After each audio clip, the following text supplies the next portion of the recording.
विचार करा, जवळजवळ 2000 वर्ष जुनं एक पत्र आणि त्यातला एक छोटासा वाक्यांश जो आजही तितकाच महत्वाचा आहे. हो, आज आपण याच सामायिक श्रद्धा या शब्दामागचा अर्थ उलगडणार आहोत. बघा, किती सुंदर वाक्य आहे हे. पाऊल, जो एक मोठा प्रेषित होता, तो टायटसला नुसतं शिष्य नाही म्हणत, तर माझा खरा पुत्र म्हणतोय. म्हणजे विचार करा, या एका शब्दातच त्यांचं नातं किती घट्ट होतं हे दिसतंय. पण मग यात सामायिक काय आहे? आणि हाच तर खरा प्रश्न आहे, नाही का? ही श्रद्धा सामायिक का? म्हणजे एका वैयक्तिक नात्यातून ही थेट एका मोठ्या समुदायाची गोष्ट कशी बनते? चला तर मग जरा खोलवर जाऊन हे समजून घेऊया. बरं, सगळ्यात आधी हे बघूया की सामायिक श्रद्धा म्हणजे नेमकं काय. कारण बघा, इथे खूप महत्वाचा फरक आहे जो समजून घेणं गरजेचं आहे. आता इथेच खरी गंमत आहे. ही श्रद्धा म्हणजे, हो मी देवाला मानतो, इतकी साधी गोष्ट नाहीये. नाही, मूळ विवेचनात याला एक खास शक्ती म्हणून पाहिलं गेलंय. एक अशी ताकद जी सगळ्या विश्वासणाऱ्यांना म्हणजे संतांना एकत्र बांधून ठेवते. म्हणजे हा काही वैयक्तिक लेवलवरचा विचार नाही, तर हा एक सामायिक अनुभव आहे. ठीक आहे, मग या श्रद्धेला इतकं खास काय बनवतं? तर मूळ स्रोतामध्ये ना याचे 3 मुख्य गुणधर्म सांगितले आहेत आणि ते खूपच इंटरेस्टिंग आहेत. पहिला गुणधर्म आहे तिचं मूल्य. जरा विचार करा, प्रेषित पीटर काय म्हणतोय? तो म्हणतोय की ही श्रद्धा अग्नीत तापवून शुद्ध केलेल्या सोन्यापेक्षाही जास्त मौल्यवान आहे. केवढी मोठी उपमा आहे ही, नाही का? दुसरा गुणधर्म आहे तिची पवित्रता. ज्यूडच्या म्हणण्यानुसार ही फक्त एक भावना नाहीये, तर हा एक पाया आहे. एक असा भक्कम पाया ज्यावर आपलं संपूर्ण आयुष्य उभं राहतं. आणि तिसरा आणि सगळ्यात महत्वाचा गुणधर्म तो म्हणजे एकता.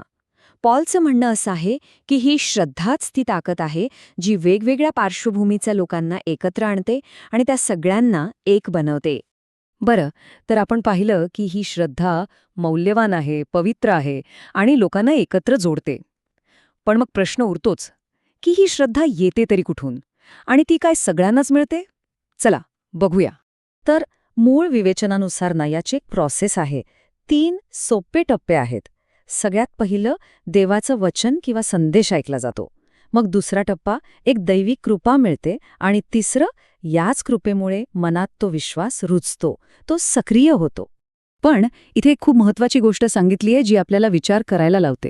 या विवेचनानुसार ही श्रद्धा सरसकट सगळ्यांना मिळत नाही, तर ती एक देणगी आहे आणि ती फक्त निवडलेल्यांनाच दिली जाते. मग प्रश्न येतो की असं का? सगळ्यांनाच ही श्रद्धा का मिळत नाही?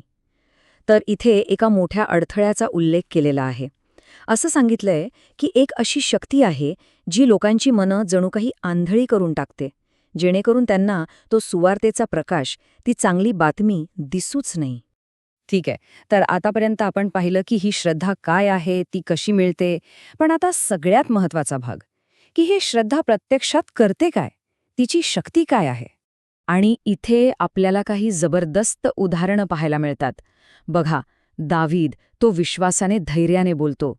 अब्राहम जो काहीही माहीत नसताना एका अज्ञात प्रवासाला निघतो. आणि पौल जो एका लंगड्या माणसाकडे फक्त बघून त्याच्यातला विश्वास ओळखतो आणि त्याला बरं करतो. ही आहे या श्रद्धेची प्रत्यक्ष ताकद. म्हणजेच हेच या श्रद्धेचं खरं सार आहे.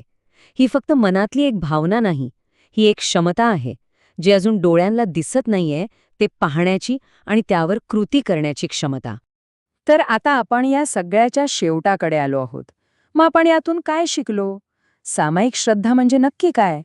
एकदम सोप्या शब्दांत सांगायचं झालं तर ही फक्त एक विचार किंवा कल्पना नाहीये. ही एक देणगी आहे. एक मौल्यवान, पवित्र आणि सगळ्यांना एकत्र जोडणारी देणगी, जी माणसाला कृती करायला बळ देते. आणि शेवटी एक प्रश्न आपल्या सगळ्यांसाठी, ज्यावर विचार करायला हवा. जर मूळ स्रोतानुसार ही श्रद्धा फक्त निवडक लोकांनाच दिलेली एक देणगी असेल, तर मग खुद्द विश्वासाच्या स्वरूपाबद्दल हे आपल्याला काय सांगून जातं?